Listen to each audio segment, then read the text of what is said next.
இந்த வீடியோ உங்களுடைய எஜுகேஷன் பர்பஸ்க்காக மட்டும்தான். இன்வெஸ்ட்மெண்ட் அட்வைஸ் ஆகவோ ரெக்கமெண்டேஷனாவோ எடுத்துக்க வேண்டாம். உங்களுடைய ஓன் ரிசர்ச் மூலமா மட்டுமே நீங்க என்ன பண்ணணும், உங்களுடைய இன்வெஸ்ட்மெண்ட் டிசிஷன்ஸை எடுக்கணும். சரிங்களா? மக்கள் அனைவருக்கும் வணக்கம். இன்னைக்கு பைசா மாஸ்டர் தமிழ்ல நம்ம பார்க்க போற முக்கியமான டாபிக் ஐடிசி லிமிடெட். கரெக்ட். இப்போ தொடர்ந்து பார்த்தீங்கன்னா ஐடிசி லிமிட்டோடைய ஷேர் பிரைஸ் ஏற்கனவே ஒரு 20-22% குறைஞ்சது இல்லாமல் இப்போ இந்த 2 நாளாக போய் பார்த்தீங்கன்னா ஒரு 15% வரைக்கும் குறைஞ்சிருக்கு. ஸோ இது நமக்கு என்ன மாதிரியான பிரச்சனை இருக்குது, இதை நம்ம வச்சுக்கிறதுல என்ன சிக்கல் இருக்குங்கிறதெல்லாம் நம்ம ரெண்டாவது ஏற்கனவே போட்ட வீடியோவில் நீங்கள் பார்த்துருப்பீங்க. சரியா?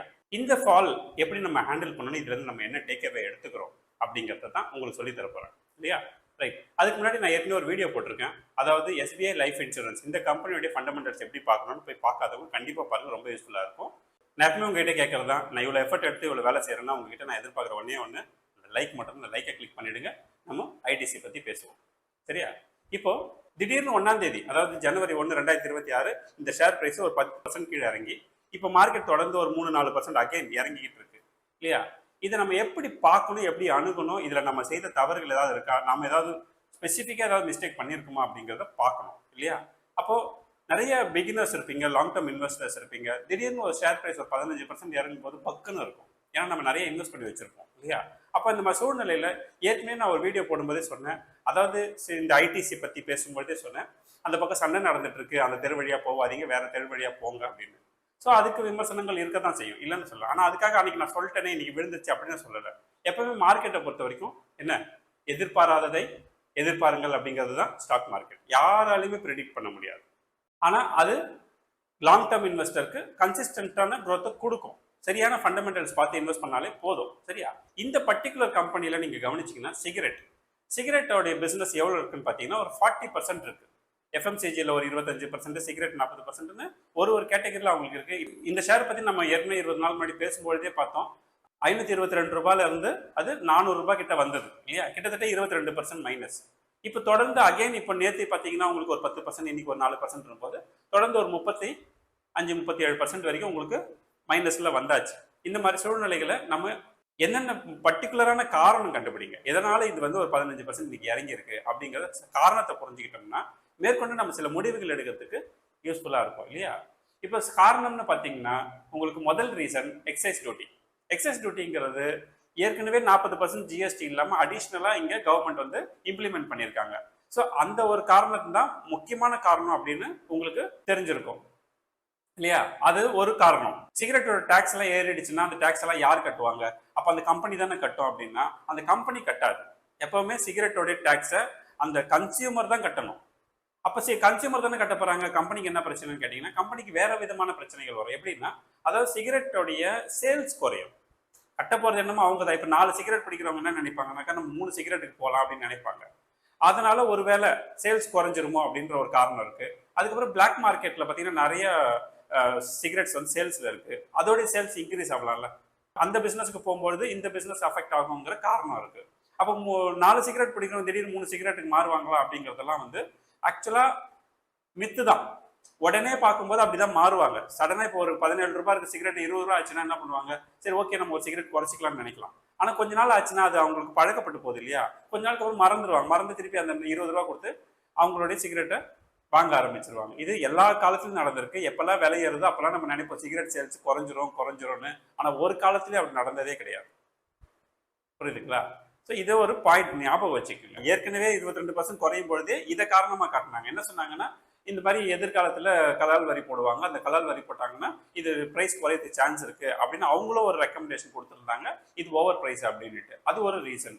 அது இல்லாம உங்களுக்கு பார்த்தீங்கன்னாக்கா இங்க ஒரு பிளாக் டீல் நடந்திருக்கு. அதாவது ஜனவரி 1ஆம் தேதி உங்களுக்கு மார்க்கெட்ல அதாவது 4 கோடி ஷேர்ஸ், இந்த ஐடிசியோட 4 கோடி ஷேரை ஒரு மிகப்பெரிய ஒரு பெரிய நிறுவனமா இல்லை சம்பந்தப்பட்ட ஒரு ஆளான்னு தெரியல, பட் பெரிய வால்யூம்ல செல் பண்ணியிருக்காங்க. பொதுவாக எப்பவுமே நீங்க ஒரு கம்பெனி ஒரு ஷேரை பைபேக் எடுத்தாலோ வாங்கினாலோ ப்ரீமியம் பிரைஸ்ல தான் வாங்க முடியும். அப்பதான் மக்கள் அதை கொடுப்பாங்க. அதே மாதிரி நீங்க செல் பண்ணும்போது கூட ரொம்ப டிஸ்கவுண்டட் பிரைஸ்ல கொடுத்தாதான் அதை வாங்குவாங்க. ஸோ ப்ரீமியம் பிரைஸ்ல வாங்குறது டிஸ்கவுண்டட் பிரைஸ்ல செல் பண்றதுங்கிறது ஒரு பெரிய மேட்டரே கிடையாது. அப்போ இந்த மாதிரி ஒரு பிளாக் டீல் நடந்திருக்கு அப்படின்னா பிளாக் பையா செல்லான்னு பார்க்கணும். இப்போ நடந்தது செல்லுங்கிறதுனால டிஸ்கவுண்டட் பிரைஸ்ல செல் பண்றதுக்கு முயற்சி பண்ணது ஒரு முக்கியமான காரணம். நேற்று ஒரே நாளில் இந்த ஷேர் ரேட் குறைஞ்சதுக்கு காரணம். சரியா? அது இல்லாம உங்களுக்கு பாத்தீங்கன்னா எஃப்எம்சிஜி ப்ராடக்ட் ஆல்ரெடியே கொஞ்சம் வீக்கர் சப்ஜெக்டா தான் இருந்தது. அதனால தான் அன்னைக்கு நான் சொன்னேன், இந்த இடத்துல வந்து இவ்வளவு கலைபரம் நடக்குது, இந்த ஸ்டாக் நீங்க வச்சுக்கணுமா அப்படின்னு நான் கேட்டப்போ நான் இந்த பாயிண்ட்டை மீன் பண்ணி தான் கேட்க வந்தேன். பட் இப்படிலாம் நான் நடக்கணும்னு எதிர்பார்த்து சொல்லல. நான் சொன்னது அந்த எஃப்எம்சிஜி ப்ராடக்ட் இண்டஸ்ட்ரியே வந்து பாத்தீங்கன்னா growth நோக்கி நகரலையே அப்படின்றது தான். சரி, இப்போ இந்த சிகரெட் அவங்க எவ்வளவு பிசினஸ் வச்சிருக்காங்க அப்படின்னு பாத்தீங்கன்னா உங்களுக்கு ஓரளவு கிளாரிட்டி வரும். இங்க பாருங்க, இவங்க விற்கிற சிகரெட்டோட எம்ஆர்பி அதிகமா சேல்ஸ் ஆகுது எதுன்னு பாத்தீங்கன்னா கோல்ட் ஃபிளாக், கிங்ஸ், அந்த வெரைட்டி கிங்ஸ் அண்ட் லைட்ஸ்னு சொல்லுவாங்க. அந்த வெரைட்டி தான் இவங்களோட அதிகமான சேல்ஸ்ல இம்பாக்ட் கிரியேட் பண்றது. அடுத்தது கிளாசிக் அப்படின்லாம் இருக்கும். மூணாவது நாலாவது இடத்துல பாத்தீங்கன்னா உங்களுக்கு கோல்ட் ஃபிளாக் ரெகுலர் இருக்கும், 10 ரூபாய் 12 ரூபாய். இந்த மாதிரி இந்த எம்ஆர்பியில தான் இந்த ஒரு ஸ்டிக் வந்து சேல் ஆயிட்டு இருக்கு. இப்போ நாளைக்கே பாத்தீங்கன்னா ஒண்ணுமே இல்லைங்க, ரொம்ப சிம்பிள். 2 ரூபாய் ரேட் ஏத்துனீங்களா, 3 ரூபாய் சிகரெட் பிரைஸ் ஏற்றி பாருங்களேன், ஷேர் பிரைஸ் சட சட சடன் மேலே ஏறும். ஓகேங்களா? இது சின்ன காரணம் கிடைச்சா போதும், வேகமா மார்க்கெட்டை கீழே கொண்டு வருவாங்க. ஒரு சின்ன காரணம் கிடைச்சா அதே மார்க்கெட்டை ரொம்ப வேகமா மேலேயும் கொண்டு போவாங்க. அதனால இந்த ஸ்டாக்ல இன்வெஸ்ட் பண்ணி லாங் டேர்முக்கு தான் நீங்க போறீங்க அப்படின்னா, டு பி ஃப்ராங்க் நான் சொல்றேன், லாங் டேர்முக்கு தான் போறீங்கன்னா உங்களுக்கு எந்த பிரச்சனையுமே ஆக்சுவலா கிடையாது. அந்த ஃபண்டமெண்டல்ஸ் கிளியரா இருக்கு, உங்களுக்கு வர வேண்டிய டிவிடெண்ட் கிளியரா இருக்கு, ஷேரை நீங்க விற்கவே போறதில்ல, லாங் டேர்முக்கு தான் போறீங்க அப்படின்னா சின்ன சின்ன அப்ஸ் அண்ட் டவுன்ஸ் எல்லாம் ஒரு பெரிய மேட்டரே கிடையாது. அதுவும் இது ஒரு 15% டவுன் தான், இது உண்மையிலேயே மார்க்கெட்ல பெரிய மேட்டரே கிடையாது. ஆனா பீயிங் ஆஸ் எ பிகினர் நீங்க இது கத்துக்க வேண்டிய ஒரு ஏரியா இருக்கு. ஒரு லாங் டேர்ம் இன்வெஸ்டராவோ பிகினராவோ நம்ம கத்துக்க வேண்டியது என்னது இதுல இருந்து அப்படிங்கிறத நான் உங்களுக்கு சொல்றேன். கம்யூனிட்டியில ஜாயின் பண்ண பல பேர்கிட்ட நான் பேசியிருப்பேன். பேசும்போது ஒரு முக்கியமான 2 கண்டிஷன் நான் அப்ளை பண்ணுவேன். அது ஏன் அப்ளை பண்றேன்னு ஒரு சிலருக்கு சரியா புரிஞ்சிருக்கும், ஒரு சிலருக்கு ஏமே சரியா புரியாம கூட இருந்திருக்கும். பட் மோர் ஓவர் நான் இன்னைக்கு எல்லாருக்குமே சொல்லிடுறேன் என்ன விஷயம் அப்படின்னு. நீங்க எப்பவுமே அதிகமா இன்வெஸ்ட் பண்றோம், லாங் டேர்ம் இன்வெஸ்ட் பண்றோம் அப்படிங்கிறதெல்லாம் தாண்டி என்னதான் பெரிய அப்பா டக்கர் கம்பெனியா இருந்தாலும், நான் இந்த வார்த்தை யூஸ் பண்ணுவேன், அப்பா டக்கர் கம்பெனியா இருந்தாலும் நீங்க என்ன பண்ணக்கூடாதுன்னா ஒரு சிங்கிள் கம்பெனில 5%க்கு மேல உங்களுடைய ஹோல்டிங்ஸ் வச்சுக்காதீங்க. சொல்லியிருக்கேனா இல்லையா? ஏன் சொல்றேன்? இப்ப நீங்க 100 ரூபாய் வச்சிருக்கீங்க, 100 ரூபாயில 5 ரூபாய் ஐடிசில இன்வெஸ்ட் பண்ணிட்டீங்க. ஐடிசி ஒரு 40% இப்ப இறங்கிடுச்சு. அப்படி இறங்கி இருந்தா உங்களுக்கு எவ்வளவு லாஸ் ஆகும்? 40% இறங்கி இருந்தா 2 ரூபாய் லாஸ் ஆகும். 5 ரூபாயில 40% 2 ரூபாய் தான்.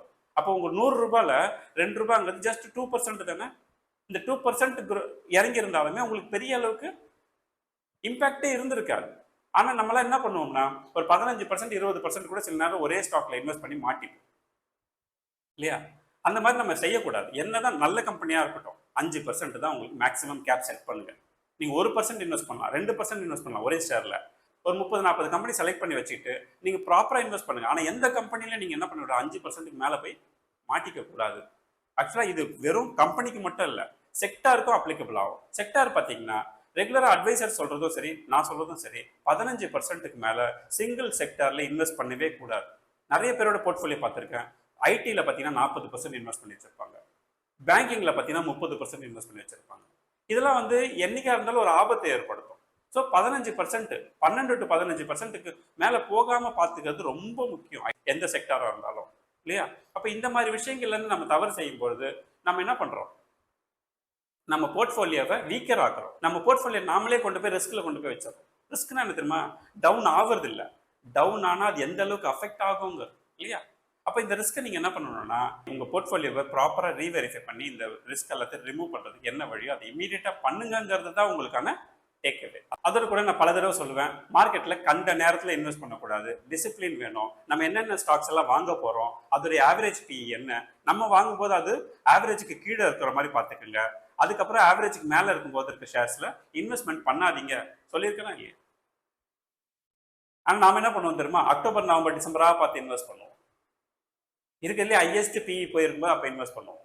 இந்த மாதிரி எல்லா தவறுகளையும் நாமளே செஞ்சுட்டு இப்போ வந்து மார்க்கெட் குறைஞ்சிடுச்சுன்னு சொல்லி வருத்தப்படுறதுக்கு ஒன்றும் கிடையாது. மார்க்கெட் குறையிறது ஏறுறது அப்பப்போ நடக்கும். ஆனால் நாம தான் உஷாரா இருக்கணும். கம்பெனியில் ஏதாவது பிரச்சனையா அதை பாருங்க, ஃபண்டமெண்டல் நல்லா இருக்கா பாருங்க. ஃபண்டமெண்டல்ல உண்மையிலேயே எந்த பிரச்சனையுமே கிடையாது.